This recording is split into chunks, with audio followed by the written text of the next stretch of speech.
لبيك اللهم لبيك। হজের জন্য মুমিনরা যখন মক্কার উদ্দেশ্যে রওনা হয় তখন নির্দিষ্ট স্থান অতিক্রম করার আগে ইহরাম বাঁধা আবশ্যক। ইহরাম হলো সেলাইবিহীন পুরুষের জন্য কাপড়। ইহরাম বাঁধার পর ব্যক্তির জন্য সব ধরনের সাজসজ্জা ও বিলাস ব্যাসন নিষিদ্ধ। কিন্তু ইসলামী শরীয়ত কেন ইহরাম বাঁধার পর সাজসজ্জা নিষিদ্ধ করল?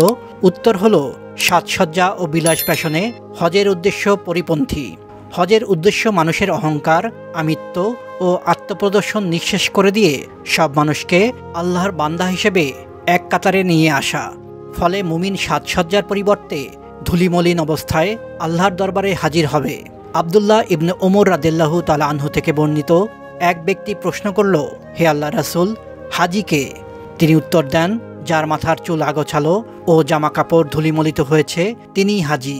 সুনানে তিরমিজি, হাদিস নম্বর 2998। মুমিনের এই মলিন অবস্থা মহান আল্লাহ পছন্দ করেন। রাসূলুল্লাহ সাল্লাল্লাহু আলাইহি ওয়াসাল্লাম বলেছেন, আরাফার দিন মহান আল্লাহ দুনিয়ার আকাশে নেমে আসেন এবং হাজিদের নিয়ে ফেরেশতাদের সামনে গর্ববোধ করে বলেন, তোমরা আমার বান্দাদের দিকে তাকাও। তারা আমার কাছে আসছে এলোমেলো চুলে, ধুলাবালি গায়ে, আহাজারি করতে করতে দূর দূরান্ত থেকে উপস্থিত হয়েছে। আমি তোমাদের সাক্ষী করে বলছি, আমি তাদের মাফ করে দিলাম। তখন ফেরেশতারা বলেন, হে আমাদের প্রতিপালক, অমুক বান্দাকে তো বড় গুনাহগার বলা হয় এবং অমুক পুরুষ ও নারীকেও। আল্লাহ তখন বলেন, আমি তাদেরও ক্ষমা করে দিলাম। রাসূলুল্লাহ সাল্লাল্লাহু আলাইহি ওয়াসাল্লাম বলেন, আরাফার দিনের চেয়ে এত বেশি জাহান্নাম থেকে মুক্তি দেওয়ার মতো আর কোনো দিন নেই। মিসকাতুল মাসাবিহ, হাদিস নম্বর 2601। আল্লামা আশরাফ আলী থানবী রহমাতুল্লাহ আলাইহি ইহরাম বাঁধার পর সাজসজ্জা নিষিদ্ধ হওয়ার ব্যাপারে বলেন, হজের বিভিন্ন আমল অহংকার ও আমিত্বের বড় শত্রু।